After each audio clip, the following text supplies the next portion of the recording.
चलो, कौन सा चैप्टर पढ़ रहे थे अपन, है ना, राजा, किसान और नगर, अध्याय 2 आपके इतिहास का। कौन सा है? अध्याय 2। तो कौन कौन है उसमें? राजा, किसान और नगर। कब की बात है? लगभग 600 ईसा पूर्व। ईसा पूर्व क्यों कहा गया? क्योंकि ईसा मसीह जो थे उनके जन्म से पहले की बातें थी, है ना, ये चीजें, ठीक है, जो खुदाई मिली थी। इसकी जानकारी देखो हमें कहाँ से मिलती है, तो अभिलेखों, है ना, ग्रंथों और चित्रों, सिक्कों, इनसे हमें इनकी जानकारी मिलती है। कहाँ से मिलती है? तो भैया अभिग्रहों, ठीक है, अभिग्रहों, ठीक है, सिक्कों से मिलती है ना, और क्या क्या मिलती है? चित्रों से मिलती है ना, चित्रों से मिलती है, और ग्रंथों से मिलती है ना, उस समय के जो भी ग्रंथ लिखे गए थे उनसे हमें जानकारी मिलती है। किसकी मिलती है? तो उस समय के जो भी शासन व्यवस्था है ना, 600 ईसा पूर्व की बात है। देखो अगला है, हड़प्पा सभ्यता के बाद 1500 वर्षों के अंतराल के दौरान, कब की बात है ये, है ना, कब की है भैया? हड़प्पा सभ्यता के बाद 1500 वर्षों के अंतराल के दौरान महाद्वीप के विभिन्न भागों में अनेक प्रकार के विकास हुए, है ना, अनेक प्रकार के विकास हुए। उदाहरण के लिए ऋग्वेद का लेखन हुआ उसी समय। क्या हुआ था? ऋग्वेद। तो सबसे पुराना यदि आपसे वेद पूछे तो कौन सा है? ऋग्वेद, है ना। कौन सा है? ऋग्वेद। कौन सा है सबसे पुराना वेद? कौन सा? ऋग्वेद, है ना। कब लिखा गया? तो वो लगभग 600 ईसा पूर्व के समय में ही लिखा गया था, हड़प्पा सभ्यता के बाद से ही लिखा गया था, ठीक है। हाँ, आगे पढ़ते हैं। देखो ऋग्वेद का लेखन कृषक बस्तियों का उदय हुआ उसी समय। कृषक मतलब खेती करने वाले कृषक, अलग अलग बस्तियों में लोग बसे और इनका भी उदय हुआ, ठीक है। अंतिम संस्कार के नए तरीकों की खोज हुई। क्या हुए? अंतिम संस्कार करने के, कोई मर जाता है ना तो उसके अंतिम संस्कार कैसे कैसे करने, तो उस समय अपने को बहुत सारे कंकाल वगैरह मिले, है ना। कुछ लोग दफनाते भी थे, है ना, क्या करते थे? दफनाते थे। कुछ लोग क्या करते थे? जलाते भी थे। तो ये सारी चीजें हमें हड़प्पा से भी जानकारी मिली, इसकी मिली ना, हड़प्पा की सभ्यता में हमने पढ़ा, तो ठीक है। देखो प्रारंभिक राज्य साम्राज्यों तथा रजवाड़ों का विकास तथा नगरों का भी उदय हुआ। ब्राह्मी तथा खरोष्टी लिपियों का अर्थ सर्वप्रथम जेम्स प्रिसेप ने निकाला था। किसने? जेम्स प्रिसेप ने। कौन कौन सी लिपि भैया? है ना, ब्राह्मी, है ना, ब्राह्मी तथा खरोष्टी, ये क्वेश्चन आता है ना। तो सर्वप्रथम इसका किसने निकाला था इसका, है ना? James Prinsep. किसने? James Prinsep. फिर अपन एमसीक्यूएस पढ़ेंगे तो उसमें भी ये चीजें आपके आएगी, ठीक है। देखो क्या है आगे, है ना, ब्राह्मी तथा खरोष्ट लिपियों का अर्थ सर्वप्रथम जेम्स प्रिंसेप ने निकाला था। 6ठी शताब्दी ईसा पूर्व में भारत में प्रादेशिक राज्यों का उदय हुआ। किसका हुआ? प्रादेशिक राज्यों का उदय हुआ। इनको महाजनपद कहा गया। क्या कहा गया? महाजनपद। तो हम पहले भी पढ़ा था हमने कि महाजनपद, तो कितनी महाजनपदें थी उसमें? 16 महाजनपद। कितनी है? 16 महाजनपदों का उसमें उल्लेख मिलता है हमें। कितना? 16। जिसमें से सबसे शक्तिशाली जो जनपद थी वो कौन सी है अपनी? मगध। कौन सी है? मगध, है ना। तो एक एक अपन अलग अलग पढ़ लेते हैं, है ना। पहले चैप्टर समझ लो, उसके बाद फिर मगध के बारे में अपन डिटेल में समझ लेते हैं। इसके कौन कौन राजा हुए? पहले कौन हुआ था? अपना बिंबिसार हुआ था। कौन हुआ था? बिंबिसार इसका पहला राजा, है ना। बिंबिसार के बाद फिर इसका पुत्र बना राजा। कौन बना था? अजात शत्रु। कौन बना था? अजात शत्रु, है ना। फिर इसी ने इसको मार दिया था, है ना। इनके 3 3 पीढ़ी तक, हाँ, ये पहला वंश आया था, है ना। कौन सा वंश आया था? हर्यक वंश। कौन सा वंश? हर्यक वंश, है ना। पहले वंश के, हर्यक वंश के राजा कौन थे? तो बिंबिसार। कौन थे? है ना। आपसे पूछ लिया जाए कि हर्यक वंश की स्थापना किसने की थी या संस्थापक कौन थे, तो कौन था? बिंबिसार। बिंदुसार मत लिख देना, बिंदुसार अलग आ जाएगा फिर, है ना। आपको क्या लिखना है? बिंबिसार लिखना है, ठीक है। आगे पढ़ते हैं। देखो इस काल में 16 महाजनपदों का उल्लेख मिलता है, जो इस प्रकार है। अंग, कौन कौन सी? अंग, मगध, काशी, कौशल, वज्जी, है ना, मल, चेदी, वस्त, कुरु, पांचाल, है ना, मत्स्य, सूरसेन, अस्मक अथवा अश्वक, अवंती, गांधार तथा कंबोज। ये 16 महाजनपदें थी। कौन कौन सी? 16। सबसे शक्तिशाली का पूछे तो कौन सी? मगध थी हमारी, ठीक है। और ये जो थी ना, इसमें एक और थी, अवंती, ठीक है। तो अवंती कौन सी थी? उज्जैन, इंदौर वगैरह सब अवंती के उसमें आते थे, जनपद में। किस में आते थे? है ना, हाँ, किस में आते थे? हाँ, उसके ऊपर एक फिल्म भी तो बनी है, वो बाहुबली वाली कौन सी बनी है, उसमें क्या क्या दिखाया गया आपको, देखे होगे आपने? नहीं देखे? अरे पहले नहीं देखी तुमने बाहुबली? अरे यार फिर क्या देखा, ऐसा हो ही नहीं सकता तुमने पिक्चर नहीं देखी होगी। अरे घर दिन भर तो मोबाइल रखते हो तुम हाथ में। चलो आगे पढ़ते हैं। इस युग के, है ना, इस युग के राजतंत्रीय गणतंत्रीय आदर्शों के बीच संघर्ष चलता रहा। क्या चलता रहा? संघर्ष, मतलब लड़ाई झगड़े वगैरह इधर से उधर, है ना। पहले क्या होता था भैया, इसको राजा बनना है, देखा इसने मौका देखा और चौका मार दिया, उसको मार के ये राजा बन गया, ऐसे ही चलता था पहले, है ना। क्या देखा पहले, ये कौन था, इसका बिंबिसार था, है ना। इसकी क्या आदत थी पता है आपको? जहाँ भी जाता था शादी कर लेता था, वहाँ की जमीनें हड़प लेता था। देखता था कहीं का राजा आसपास का, जैसे मगध, ये अपने अवंती का राजा कमजोर पड़ा, उसने देखा बीमार वगैरह था, है ना, तो उसने एक व्यक्ति को भेजा उसके पास। फिर क्या बोला, है ना, उसने कुछ मतलब वो सेवा ही मान लो उसकी, फिर पहुंच गया है वहां पर, है ना। और जहाँ भी जाता था एक लड़की देख लेता था, फिक्स एक लड़की देख लेता था, जम के बोले शादी भी करेगा, साथ में जमीन भी लेगा कुछ उसकी हिस्सा, है ना। तो वहां भी उसका शासन धीरे धीरे धीरे, पहले छोटा था, धीरे धीरे बहुत बड़ा साम्राज्य हो गया था इसका भी, मगध का, है ना। देखो, इस युग के राजनीति तथा गणतंत्रीय आदर्शों के बीच संघर्ष चलता रहा। गणराज्य का एक प्रमुख होता था, क्या होता था? प्रमुख, तथा परिषद भी होती थी। गणराज्यों की न्याय व्यवस्था सुविकसित थी। दंड विधान लिखित में था। दंड विधान क्या था उनका? लिखित में। जैसे कोई कुछ गलती करता था तो दंड विधान जो था उनका, दंड देने का, है ना, वो कैसा था? लिखित में था। कैसा था? लिखित में। ठीक है, आगे पढ़ते हैं। विधान लिखित में था। न्याय करने के लिए कई प्रकार के न्यायालय होते थे। न्यायालय, है ना, जैसे कोर्ट होती ना आजकल, कोर्ट कोई न्यायालय बोलते, क्या बोलते हैं? न्यायालय। ठीक है, हाँ। इस काल में स्थानीय संस्थाओं का भी अस्तित्व था। क्या था? स्थानीय संस्थाओं का भी अस्तित्व था। इस काल में भारत पर ईरानियों के आक्रमण हुए थे। किसके? ईरानियों के। किस काल में हुए थे? 600 ईसा पूर्व के समय में हुए थे। कब हुए थे? 600 ईसा पूर्व के समय में। ठीक है। इस काल में भारत पर ईरानियों के आक्रमण हुए। भारत पर सबसे पहला ईरानी आक्रमण साइरस प्रथम ने किया था। किसने किया था? साइरस प्रथम ने, है ना। अब साइरस प्रथम ने कब किया था? तो 530 से 558, है ना, ईस्वी पूर्व उसने किया था। प्रथम, पहली बार कब किया था? 530 से 558 ईस्वी में किया था, प्रथम बार, है ना। ठीक है, अगला देखते हैं। देखो, हाँ, इसके बाद डेरियस प्रथम, कौन आया इसके बाद? डेरियस प्रथम। इसने किया था 522 से 483। कब किया था? 522 से 483 ईसा पूर्व। किसने किया था? किसने किया था? डेरियस प्रथम ने ना। पहले किसने किया था? साइरस प्रथम, फिर डेरियस प्रथम। साइरस, डेरियस, है ना। वायरस के नाम याद रख लेना तुम तो, है ना। क्या है? साइरस प्रथम ने कब किया था? तो 530 से 558 ईसा पूर्व में किया था, है ना। और डेरियस प्रथम ने कब किया था? तो 522 ईस्वी से 483 ईसा पूर्व में किया था। ठीक है, ऑब्जेक्टिव में पूछ लेते हैं कभी कभी। इसके बाद सरियाश ने भारत पर आक्रमण किया। किसने किया? सरियाश में, है ना, ये भी एक व्यक्ति का नाम है। ठीक है, 6ठी शताब्दी ईसा पूर्व में मगध साम्राज्य का उदय हुआ। कब हुआ? 6ठी शताब्दी। कौन सी शताब्दी? 6ठी शताब्दी, है ना, लिख देते हैं। 6ठी शताब्दी ईसा पूर्व में क्या हुआ? मगध साम्राज्य का उदय हुआ। क्या हुआ?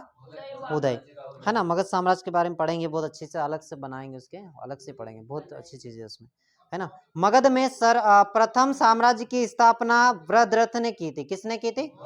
साम्राज्य की स्थापना। अब आपसे पूछ लिया जाए कि भैया मगध साम्राज्य की स्थापना किसने करी थी, है ना। मिटाने का दो ना यार, मिटाने का कुछ नहीं है, मिटाने के लिए लाओ, है ना। मगध साम्राज्य की स्थापना किसने करी थी? तो ये करी थी वृहद्रथ ने। किसने करी थी? वृहद्रथ ने। किसने करी थी? वृहद्रथ ने करी थी, है ना। किसने करी थी? वृहद्रथ ने, है ना। इसकी राजनीति गिरिब्रज थी। कौन सी थी? गिरिब्रज एक स्थान का नाम था। इसकी राजधानी कहाँ पर थी? गिरिब्रज। कहाँ पर थी? गिरिब्रज, है ना। तो आपसे क्या पूछेगा भैया? स्थापना पूछेगा। क्या पूछेगा? स्थापना। तो कब की थी मगध साम्राज्य की स्थापना? किसने की थी ये पूछेगा पहले तो, है ना। किसने की थी? वृहद्रथ ने। कब की थी? तो 6ठी शताब्दी ईसा पूर्व। कब की थी? 6ठी शताब्दी में ना। इसकी राजधानी कहाँ थी भैया? मगध की राजधानी कहाँ थी, ये पूछा है मैंने। कहाँ पर थी मगध की राजधानी, कहाँ थी, गिरिब्रज। कहाँ पर थी, गिरिब्रज, है ना, गिरिब्रज। तो मगध की राजधानी पूछ लेते हैं, तो ठीक है, याद रहेगा आपको। स्थापना किसने की, मगध की स्थापना वृहदरथ ने की, है ना। मगध की राजधानी कहाँ थी, गिरिब्रज थी, ठीक है। गिरिब्रज एक पहाड़ियों वाला क्षेत्र था, है ना, जहाँ पुरोहित लोग रहते थे, राजा महाराजा रहते थे ना, ये रहते थे वहां पर। ये पहाड़ी क्षेत्र में रहने का मतलब ये होता है कि आसानी से कोई आक्रमण नहीं कर पाता, मार नहीं पाता, क्योंकि ये रहते हैं ऊंचाई पे, पहाड़ी क्षेत्र पे, है ना। और आसपास के दूसरे कोई आएगा तो इनको पहले से जानकारी होगी और बंदूकें भाले चलाने में भी आसानी होगी, है ना। हाँ, चलो आगे पढ़ते हैं। ठीक है, मगध के प्रथम साम्राज्य की स्थापना वृहदत्त ने की, इसकी राजधानी गिरिब्रज थी, है ना। इस वंश को वृहदत्त वंश कहा जाता है। क्या कहा जाता है, वृहदत्त वंश। कौन सा वंश, वृहदत्त वंश, है ना। तो पहला वंश कौन सा हो जाएगा वहां पर, वृहदत्त वंश, क्योंकि वृहदत्त ने की थी, है ना। और ये इसी वंश का था, वृहदत्त वंश के नाम से उसे जाना गया, है ना। कब की थी, तो 6ठी शताब्दी ईसा पूर्व में, लिख देना, ठीक है। आगे बढ़ते, 6ठी शताब्दी ईसा पूर्व में ना। देखो उसके बाद वृहदत्त कहा जाता है। इस वंश का अंतिम शासक हुआ रिपुज। कौन हुआ, रिपुज। कौन से वंश का, वृहदत्त वंश का पहला शासक कौन, वृहदत्त ही था, है ना। अंतिम शासक कौन हुआ, तो रिपुज हुआ। कौन हुआ भैया, रिपुज, है ना। उसके बाद इसको मारकर कौन आया था, हर्यक वंश आया था, है ना। इस वंश का अंत करके, वृहदत्त वंश का अंत करके कौन सा आया, हर्यक वंश आया। कौन सा वंश आया भैया, हर्यक वंश, है ना। इसका राजा कौन हुआ, तो बिंबिसार हुआ। कौन हुआ, बिंबिसार। कौन हुआ, बिंबिसार, है ना। कब से बना ये, 544 से 593 ईसा पूर्व, है ना, ईस्वी तक इसका शासन चला। कब से, 544 से 593 ईस्वी तक। ये बातें क्या कर रही है, क्या बोल रही है अक्षिता, है अभी तो घड़ी की पड़ी है। हाँ यार देखो ना, उसको घड़ी की चिंता हो गई लो। हाँ, कौन हुआ, वृहदत्त ने, इसकी राजधानी गिरिब्रज थी। इस वंश को वृहदत्त वंश कहा गया। इस वंश का अंतिम शासक रिपुज था, है ना। इसके बाद हर्यक वंश हुआ। बौद्ध साहित्य के अनुसार इस वंश में बिंबिसार प्रथम राजा हुआ था। कौन हुआ था, प्रथम वंश, है ना, जो 544 से 593 ईसा पूर्व तक हुआ। इसके बाद अजात शत्रु आया, है ना। तो अजात शत्रु कौन था, 413, हाँ हाँ अपन ये ना 413। देखो उसके बाद बिंबिसार का के बाद कौन आया, अजात शत्रु। कौन हुआ, अजात शत्रु। अब ये अजात शत्रु कौन था भैया, अजात शत्रु इस बिंबिसार का बेटा था। कौन था, बिंबिसार का बेटा था, है ना। कौन था, हाँ उत्तराधिकारी था, पर वो उसके पिता आने दे तो ना उसको। तो अब देखो आगे पढ़ते हैं, है ना। ये चल रहा है अपना, चल रहा है ना। तो कौन आया था अपना, बिंबिसार, अजात शत्रु, है ना। ये कब आया, 493 से 462 ईसा पूर्व तक रहा था। कब तक रहा है, 493 से 462 ईसा पूर्व तक। कब तक रहा, 493 से 462 ईसा पूर्व। फिर इसको इसके पुत्र ने मार दिया, है ना, इसका बेटा हुआ ना। फिर इसका बेटा कौन हुआ था भैया, कौन हुआ था,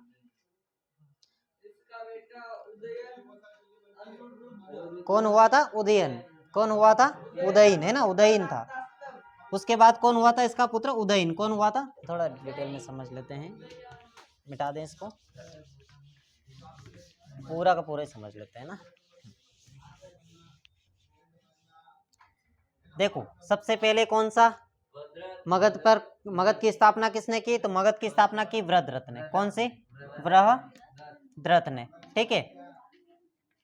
इसने किसकी, मगध की स्थापना की। किसकी की, हमने मगध पढ़ रहे हैं, कौन सा पढ़ रहे हैं, मगध, ठीक है। अब वृहदत्त तो ये वंश भी था अपने आप में, ठीक है। इसके बाद कौन सा आया भैया, तो हर्यक वंश आया। कौन सा आया, हर्यक वंश। कौन सा वंश आया, हर्यक वंश, जिसका राजा कौन हुआ भैया, बिंबिसार। कौन हुआ, बिंबिसार। कौन हुआ, बिंबिसार, है ना। कौन हुआ, या बिंदी लगा भी, बिंबिसार। उसके बाद कौन आया भैया, इसी वंश का इसका बेटा, बिंबिसार का बेटा बना। कौन बना, अजात शत्रु, है ना, अजात शत्रु। कौन बना? अजात शत्रु। अब बिंबिसार की कहानी ऐसी है ना, मैंने बताई अभी थोड़ी देर पहले कि भैया ये जहां भी जाता था क्या करता था, है ना, इसने मतलब बहुत विकास किया था वहां पर। सबसे शक्तिशाली राजा में पूछे ना तो बिंबिसार ही हुआ था। कौन हुआ? बिंबिसार। उसके बाद अजात शत्रु हुआ, उसके बाद फिर ऐसे ही आ गया था वो उदयन आया था ना, तो वो तो ऐसे ही बकलोल आदमी था। कैसा पागल, उसको कुछ ठिकाना ही नहीं पड़ते थे, है ना। भाई सैनिक खड़ा है, वो कुछ तलवार लेके खड़ा है, मान लो भाला लेके खड़ा है, तो उससे जाके पूछ लेता ये क्या है ना, तो समझ जाते फिर सैनिक भी कि यार राजा किसी काम का नहीं है, नालायक है, तो है ना। और देखा मौका और उड़ा दी गर्दन उसने, है ना। उसका बेटा फिर हुआ था बाद में। चलो आगे पढ़ते हैं। हाँ कौन हुआ था? हाँ विनोद कौन हुआ था? तो बताया ना। चलो आगे पढ़ते हैं ना। रिपुज। रिपुज किसका पुत्र था? वृद्धरथ का वंश पुत्र था। किसका था? वृद्धरथ का, है ना। तो इसी में हुआ था भैया, वृद्धरथ में रिपुज भी हुआ था। कौन हुआ था? रिपुज, है ना। हाँ अंतिम शासक कौन हुआ था? तो रिपुज हुआ था। कौन हुआ था? है ना, अंतिम शासक रिपुज। उसके बाद हर्यक वंश आया था जिसका राजा बिंबिसार हुआ। उसके बाद अजात शत्रु ने, है ना, उसका ये क्या करता था, जहां भी जाता था शादियां वगैरह करता था। इसकी बहुत सारी मम्मियां थी, है ना। भाई सबकी मम्मियां ही कहेगा वो तो, भले अलग अलग थी तो मम्मियां ही कहेगा, है ना। मेरा फोन वहां पड़ा हुआ। चलो उसके बाद देखते हैं आगे। हर्यक वंश, है ना। उसके बाद उदयन आया। कौन आया भैया? उदयन, है ना। कौन आया? उदयन। इसने भी मौका देख के इसको कहा क्या कर दिया, टपका दिया, और ये राजा बन गया ना। सबके वाली परेशान करती है भैया, ये जब राजा था ना तो ये छोड़ ही नहीं रहा था गद्दी, बिंबिसार, है ना। अब इसका बेटा भी मतलब उम्र हो गई थी अच्छी खासी, अब इसके वाली रोज बोल रहे थे आप कब राजा बनोगे, है ना। अब इसका बाप बनने नहीं दे रहा था, वो बूढ़ा हो गया था, पर शादी करते जा रहा था ने, वही राज कर रहा था, है ना। तो इसने मार दिया उसको और राजा बन गया फिर, है ना। अब फिर उसका बेटा हुआ उदयन, है ना। फिर इसने शादियां वगैरह नहीं की, अजात शत्रु ने शादियां नहीं की, शासनस्त्र चला रहा था, लेकिन इसने मौका देखा उदयन ने, तो क्या किया इसने भी, खाना खाते हुए बैठा था, खाना खा रहा था, गया भाला लेके और गाड़ दिया पीछे से, है ना, मार दिया इसने भी।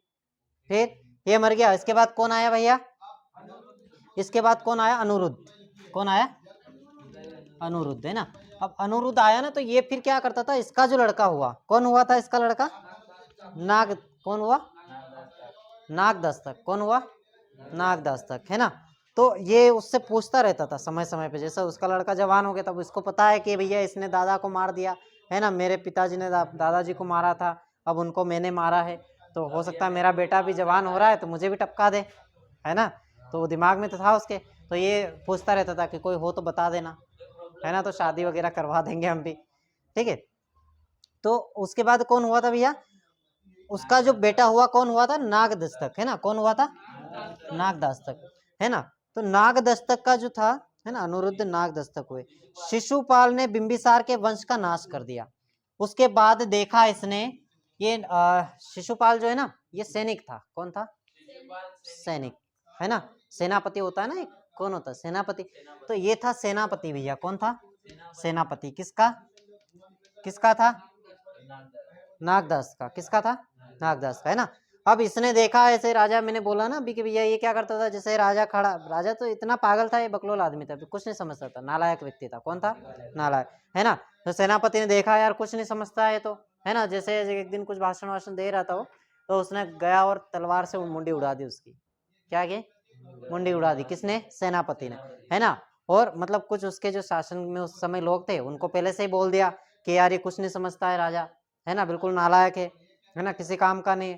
तो उन्होंने मौका देखा और सबको अपने फेवर में कर लिया और राजा की मुंडी उड़ा दी, है ना। तो यहाँ से हर्यक वंश का अंत हो गया। किसका? हर्यक वंश का, है ना। फिर कौन सा वंश आया भैया? नाग वंश आया। कौन सा आया? नाग वंश। कौन सा वंश आया? नाग वंश, है ना। अब इसका शासन चलने लगा था।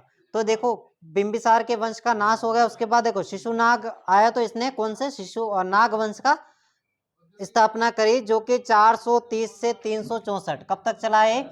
430 से कब तक? 364 ईसा पूर्व तक चला इसका शासन, है ना। ईसा पूर्व तक 364, है ना। उसके बाद की नींव डाली। इसके बाद नंद वंश आया। कौन सा वंश आया भैया? नंद वंश, है ना। नंद वंश कब से कब तक चला? तो कब से चला? 364 से 24, है ना। 64 तक तो इसमें आ ही रहा है ना। आगे कौन सा? 64 के बाद 24 तक किसका चला? तो नंद वंश। कौन सा चला भैया? है ना, नंद वंश। किसके बाद? नागवंश के बाद नंद वंश, है ना। नंद वंश के बाद फिर क्या हुआ, है ना, आगे पढ़ते हैं। नंद वंश का नाश करके चंद्रगुप्त मौर्य आया था। कौन आया था? चंद्रगुप्त मौर्य। कौन आया था भैया? चंद्रगुप्त मौर्य, है ना। इसका तो नाम सुना ही है, इसका पढ़ा है ना, बहुत आईएमपी क्वेश्चन इसमें से आते हैं। कौन आया था भैया? मौर्य वंश, ठीक है। चंद्रगुप्त मौर्य कौन आया था?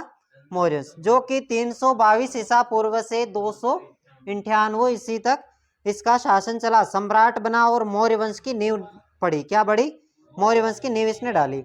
6ठी शताब्दी ईसा पूर्व में सिकंदर ने भारत पर आक्रमण किया था। किसने किया? है ना। तो सिकंदर ने भारत पर आक्रमण कब किया था? तो किसके शासनकाल में भैया? चंद्रगुप्त मौर्य के शासनकाल में ही किया था। किसने किया था? सिकंदर ने। कब किया था? चंद्रगुप्त मौर्य के शासनकाल में। कभी कभी पूछ लिया जाता है, ठीक है।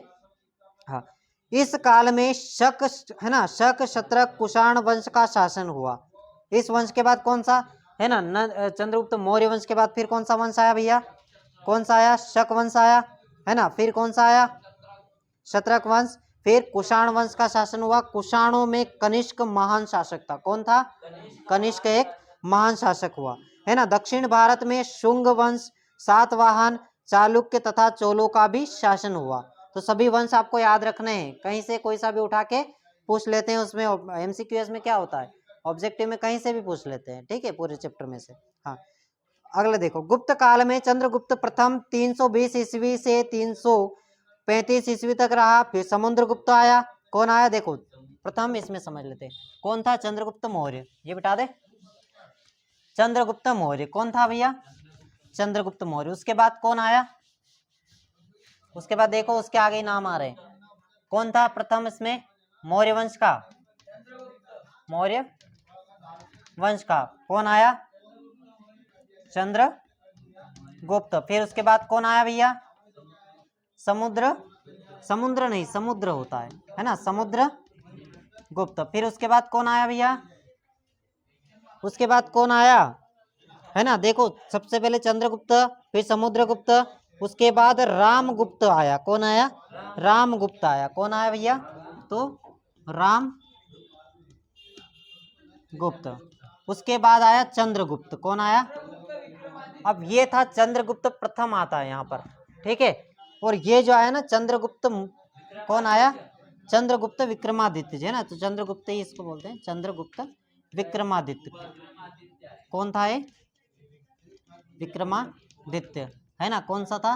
तो ये इसका राज कहाँ था? शासन देखा होगा आपने, उज्जैन वगैरह या अवंती पूरा इसमें ही था ना। उज्जैनी नाम था उस समय। प्राचीन क्या नाम है उज्जैन का? उज्जैन का प्राचीन नाम क्या है? उज्जैनी, है ना। हम्म। हाँ, उसके बाद कौन आया भैया? कुमार गुप्त आया। कौन आया? कुमार गुप्त। उसके बाद स्कंद गुप्त, है ना। तो कौन आया? कुमार गुप्त आया। फिर कौन आया?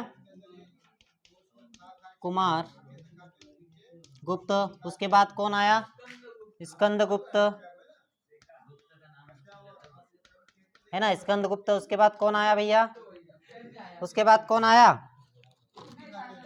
इतने ही शासक हुए। कौन से वंश के हुए सब? मौर्य वंश के। कौन से? मौर्य वंश के ना। इसने फिर गुप्त वंश की नींव डाली थी ना भैया, है ना। तो कुमार गुप्त आया, स्कंद गुप्त आया, आदि शासक हुए। इस काल को इतिहास का स्वर्ण युग कहते हैं, है ना।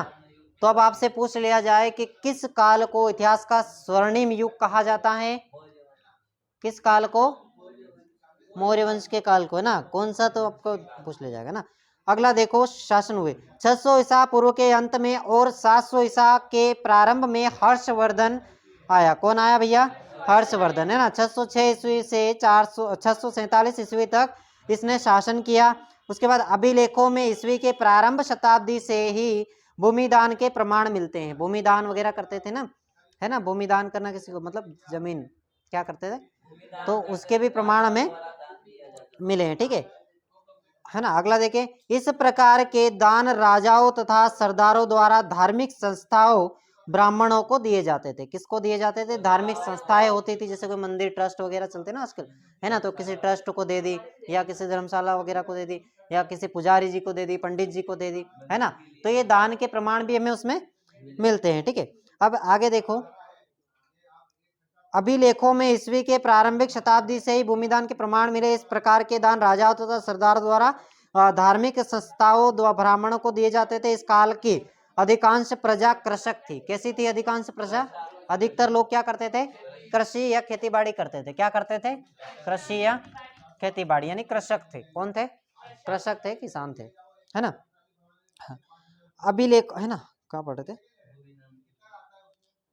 इस काल की अधिकांश प्रजा कृषक थी। राजा इनसे बलपूर्वक कर वसूल करता था। क्या करता था? बलपूर्वक, मतलब डरा धमका के कर वसूल करता था। क्या करता था? डरा धमका के कर वसूल करता था, है ना।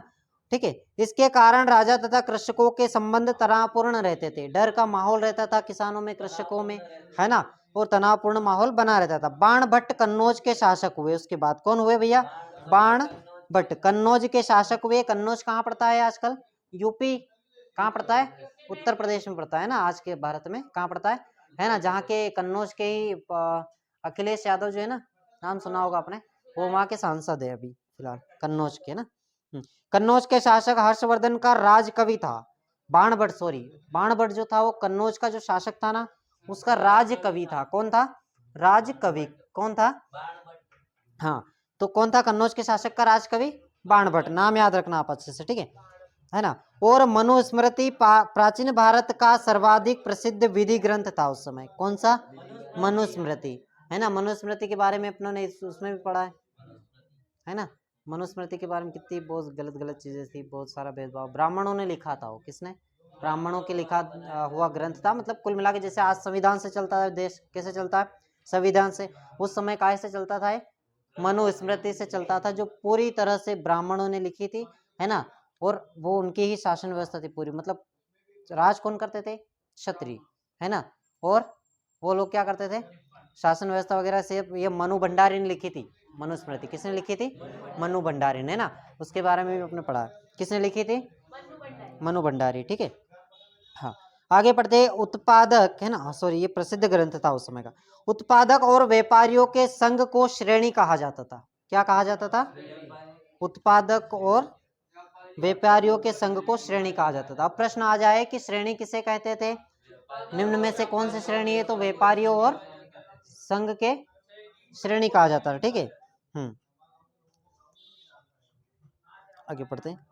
देखो, ये श्रेणियां भारी मात्रा में कच्चा माल खरीदती थी और अनेक प्रकार के सामान बनाकर बाजार में बेचती थी, है ना। देखो, 6ठी शताब्दी ईसा पूर्व के राजा ने आहूत सिक्के जारी किए। कौन से सिक्के? कौन सी शताब्दी में जारी किए गए सिक्के? 6ठी शताब्दी में, ठीक है। ये सिक्के चांदी तथा तांबे के बने होते थे। किसके बने होते थे? तो पूछ लिया जाए कि 6ठी शताब्दी में बने सिक्के, है ना, किसके बने होते थे? चांदी तथा तांबे के बने होते थे, ठीक है। इन सिक्कों से विनिमय सरल हो गया था। क्या हो गया था? विनिमय सरल हो गया था। कुछ चीजें किसी से लेनी है तो कुछ सिक्के दे दो, उससे सामान खरीद लो, है ना। पहले, उससे पहले क्या हो, जैसे आपके पास कुछ चीजें हैं, दाल वगैरह, है ना, अदला बदली एन चेंज, है ना। वो जैसे आपके पास जो नहीं है ना, तो आप मेरे पास है तो मेरे से ले लोगे, और मुझे आपके पास जो है वो दे दोगे, है ना। उसके बाद सिक्के जारी हो गए तो आदान, वो विनिमय प्रणाली क्या हो गई?